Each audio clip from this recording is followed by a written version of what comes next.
ভাইরা, ঈমান কি জিনিসের নাম? ঈমান এত মূল্যবান বস্তু, এত দামি বস্তু যে ঈমানের সাথে যদি আপনি দুনিয়া থেকে যাইতে পারেন তাহলে আপনার পরকাল সফল হবে। ঈমান কি জিনিসের নাম? ঈমান ইসলামিক বিশ্বাসকে বলে। ঈমান ইসলামিক বিশ্বাস যে, সেইটাকে বলে ঈমান। ইসলামিক বিশ্বাস, ইসলাম আমাদের কাছে যে ধরনের বিশ্বাস চায় সেই ধরনের বিশ্বাস পোষণ করার নাম ঈমান। শব্দ বললাম একটা, এর ব্যাখ্যা বিশ্লেষণ করলে বড় বড় কিতাব হবে। এখন আমাদের বিশ্বাস আল্লাহ সম্পর্কে, আমাদের বিশ্বাস রাসূল সম্পর্কে, আমাদের বিশ্বাস পরকাল সম্পর্কে, এরকম মহা থেকে মহান বস্তু থেকে আরম্ভ করে ক্ষুদ্র থেকে ক্ষুদ্র পর্যন্ত প্রত্যেকটা আমল, প্রত্যেকটা কর্ম, প্রত্যেকটা বিষয়ের সহিত আমাদের বিশ্বাস জড়িত।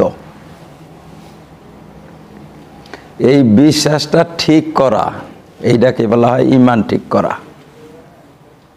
প্রত্যেকটা বস্তুর সহিত আমাদের বিশ্বাস জড়িত। মানুষের উপরে যে ভূত ছোঁয়ার হয়, ভূত আসর করে বা জিন অবতরণ করে, কোনো মানুষের উপরে জিন চড়ে ছোঁয়ার হয়, এই জিন সম্পর্কেও আমাদের বিশ্বাস জড়িত। কীরকম বিশ্বাস জড়িত? এই জিনের কাছে কি কোনো অদৃশ্য বিষয় জিজ্ঞাসা করা যাবে? জিজ্ঞাসা করা যাবে না, কারণ অদৃশ্য বিষয় একমাত্র আল্লাহ জানে। কোনো জিনে, কোনো দেওয়ে, কোনো ভূতে কেউ অদৃশ্য বিষয় জানে না। অদৃশ্য বিষয় একমাত্র আল্লাহ জানেন। কাজে এই যে এখানেও ঈমানের সম্পর্ক রয়েছে।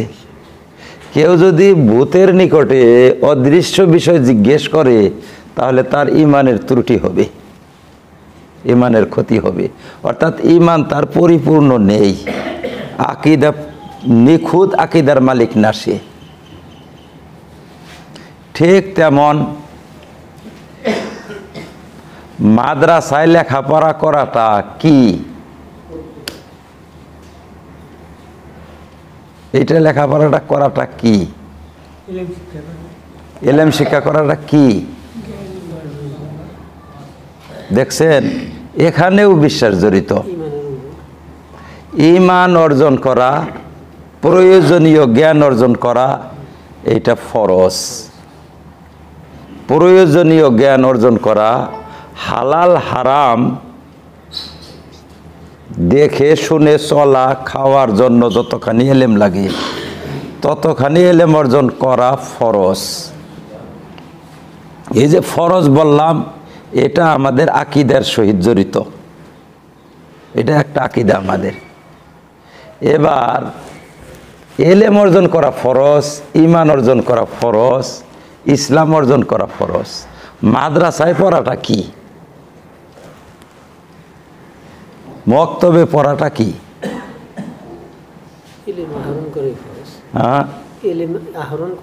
এলেম আহরণ করা ফরজ, কিন্তু মাদ্রাসায় পড়াটা কি? মক্তবে পড়াটা কি?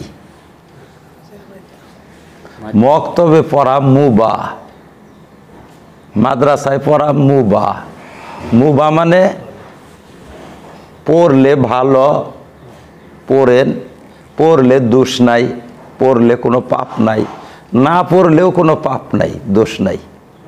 মুবাহ পড়লে আপনি পড়তে পারেন, না পড়লে না পড়তে পারেন। মক্তবে পড়াটা কি? বলে মুবাহ। মক্তবে পড়লে পড়তে পারেন, না পড়লে না পড়তে পারেন। পড়লেও ভালো, না পড়লেও ভালো। পড়লে যে পাপ হবে মক্তবে তা না, আর না পড়লে যে পাপ হবে তাও না। মুবাহ। তাহলে মাদ্রাসা, মক্তব আমি উদাহরণ দিলাম। এলেম অর্জন করা ফরজ, ঈমান অর্জন করা ফরজ,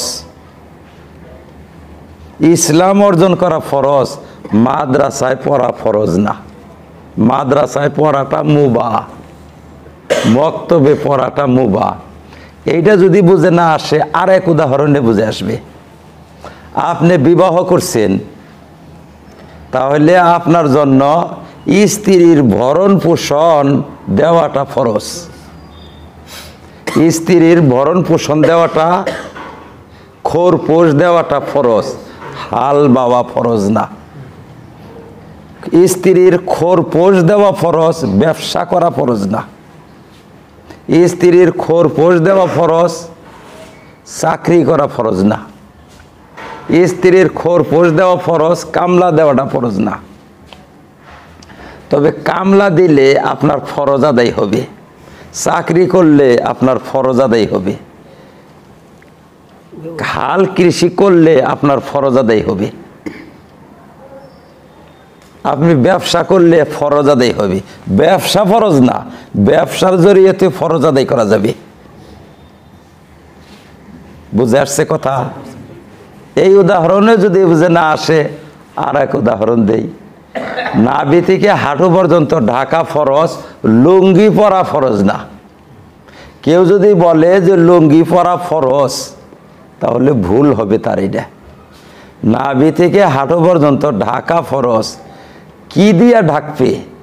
লুঙ্গি না, পায়জামা না, কলার পাতা না, খের না, কাঁথা খেতা বলে না। কি বলে? এটা তোমার চয়েস, ওটা তুমি কি দিয়ে ঢাকবা। যে কোনো জিনিস দিয়ে ঢাকাটা মুবাহ। পায়জামা পরাও মুবাহ, লুঙ্গি পরাও মুবাহ, মুবাহ কর্ম এগুলা। অর্থাৎ কেউ পরলেও সে নেকির কাম হবে, নেকি হবে না, না পরলেও কোনো পাপ হবে না। যার লুঙ্গি পছন্দ হয় লুঙ্গি পরবে, যার পায়জামা পছন্দ হয় পায়জামা পরবে। আর যার দুইটার একটাও পছন্দ হয় না, খের দিয়ে ডাকবে, খের পেছাইয়া। তাও পছন্দ না হয় কলার পাতা দিয়ে ডাকবে। তাও যদি পছন্দ না হয় তিরপল দিয়ে ডাকবে। কারণ হাঁটু থেকে নাভি পর্যন্ত ঢাকা ফরজ, লুঙ্গি পরা ফরজ না। বুঝে আসছে কথা? আপনার বিবিকে ভরণ পোষণ দেওয়া ফরজ, খোরপোশ দেওয়াটা ফরজ। এর জন্য হাল বাওয়া ফরজ না, এর জন্য ব্যবসা করা ফরজ না, এর জন্য চাকরি করা ফরজ না। চাকরি করলে আপনার ফরজ আদায় হবে, কলার পাতা পেঁচাইলে আপনার ফরজ আদায় হবে, খের পেঁচাইলেও ফরজ আদায় হবে, লুঙ্গি পরলেও ফরজ আদায় হবে, পায়জামা পরলেও ফরজ আদায় হবে। কাজে আমরা তো কথা বুঝি না। কথাটা এইটাকে আকীদা ঠিক করা বলে। আকীদা ঠিক করা অর্থাৎ প্রত্যেকটা বস্তুকে যথাস্থানে রাখা, প্রত্যেকটাকে তার মর্যাদা দান করা। ঈমান অর্জন করা ফরজ, ইসলাম অর্জন করা ফরজ, এলেম অর্জন করা ফরজ, মাদ্রাসায় পড়া ফরজ না। এলেম অর্জন করা ফরজ, মক্তবে পড়া ফরজ না। ঈমান এলেম অর্জন করা ফরজ, জামাতে যাওয়া ফরজ না। বুঝে আসছে কথা? জামাতে যাওয়াটা কি? মুবাহ। মুবাহ, জামাতে যাওয়াটা কি? মুবাহ কর্ম। কেউ যদি যায়, সে জামাতে যাওয়াতে কোনো নেকি পাবে না। যদি না যায় তাতে তার গুনাহ হবে না। যেমন মাদ্রাসায় পড়লে কোনো নেকি হয় না, মাদ্রাসায় না গেলেও পাপ হয় না। বুঝে আসছে কথা কি? মক্তবে না গেলে তারা পাপী, পাপী না। যারা যায় তারা খুব নেকি কামাই করে, বলে না। মক্তবে যাওয়ার পরে যে কোরআন পড়বে এইটাতে নেকি পাবে। এই কোরআনটা মক্তবে না যায় মাদ্রাসায় যদি পড়ে তাও নেকি পাবে। মাদ্রাসায় না যায় এই কোরআন যদি জামাতে যায় পড়ে তাও নেকি পাবে। নেকি হবে কোরআন পড়াতে। বুঝে আসছে কথা? মক্তবে যাওয়াতে নেকি না, নেকি কোরআন পড়াতে। মাদ্রাসা যাওয়াতে নেকি না, নেকি কিসে? মাদ্রাসায় যাওয়ার পরে কোরআন পড়বে যে, এই কোরআন পড়াতে নেকি। বুঝে আসছে কথা কি? কাজে আমরা তো কথা বুঝি না। না এলে হন আমরা কি করি আমি তো আমার মাথায় বুঝা কাজে এই যে বুঝ, এই বুঝটা ঠিক হওয়া লাগে। বুঝটা যদি ঠিক না হয় তাহলে সর্বনাশ হয়ে জায়গা। এই বুঝটা ঠিক হওয়া যেটা, এইটাই হলো আসল জিনিস। বুঝটা যদি ঠিক না হয় তাহলে নারাই হবে, ঝগড়া হবে, বিবাদ হবে, ইসলাম নষ্ট হবে, ঈমান নষ্ট হবে।